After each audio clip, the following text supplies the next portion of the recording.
In many respects, the COVID pandemic has been a huge litmus test. From our capacity to devise rapid responses at the medical level, to the sustainability of a transition to a low-carbon future, to how society acts and reacts in the face of a deadly virus. International affairs have not been spared. We often discuss single events. We see Russia announcing its own unproven version of the vaccine in September.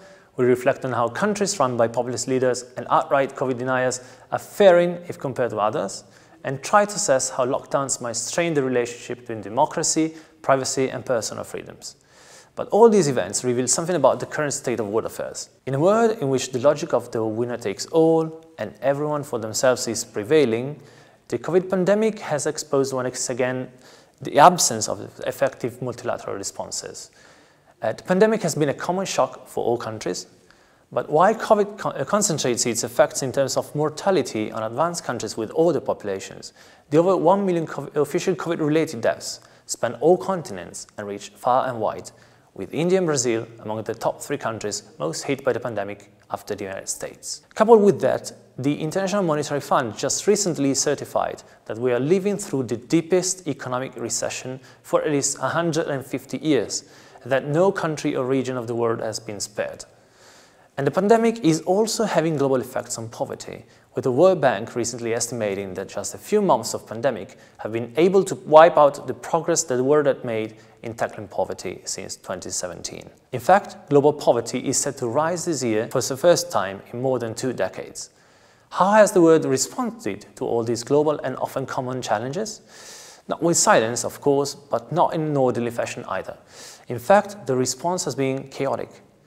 Back in 2008, in the face of the deepest recession since 1929, the G20 summit was able to avoid the recession morphed into a depression by coordinating the widest fiscal stimulus in decades and pumping $700 billion into the global economy. Today, the stimulus is even greater, with trillions of dollars being injected into the global economy, but it also has been far less coordinated.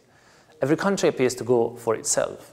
And the fact that it does elicit fears in others that the stimulus can put their own country to a disadvantage, and so everyone is encouraged to put up more barriers to trade, human mobility or financial flows, and so on. So yes, power politics continues to prevail over healthcare or economic considerations. Here is a more substantial example.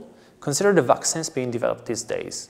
In an ideal world, they should be the most important international effort to secure a safe vaccine with as many doses as possible at a reasonable price and distribute it across countries in a way that is fair to all populations. We know that the most promising vaccines are currently still in the trial phase and will not come to fruition before 2021, and yet we have seen richer countries and regions such as the United States and China, but the European Union as well, to run to secure as many doses as possible from promising candidates, risking to leave the rest of the world empty-handed.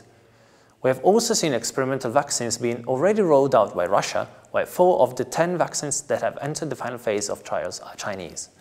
And we know that the US President Donald Trump had strongly pushed for a vaccine being ready before the presidential elections take place in the United States. To sum up, great powers are engaged in an effort to prove that they can be the first to vaccinate their own populations, and maybe to grant their own vaccine to the rest of the world, or at least their allies.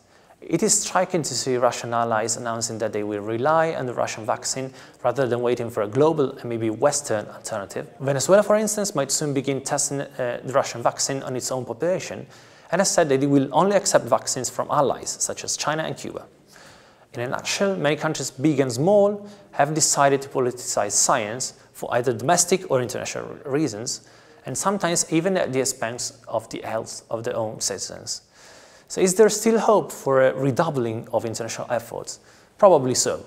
China, for instance, is trying to pose as the guardian of globalization, free trade and multilateral coordination, at least at the economic level. This is why they could have an interest in continuing to show up at and hopefully work through multilateral fora such as G20.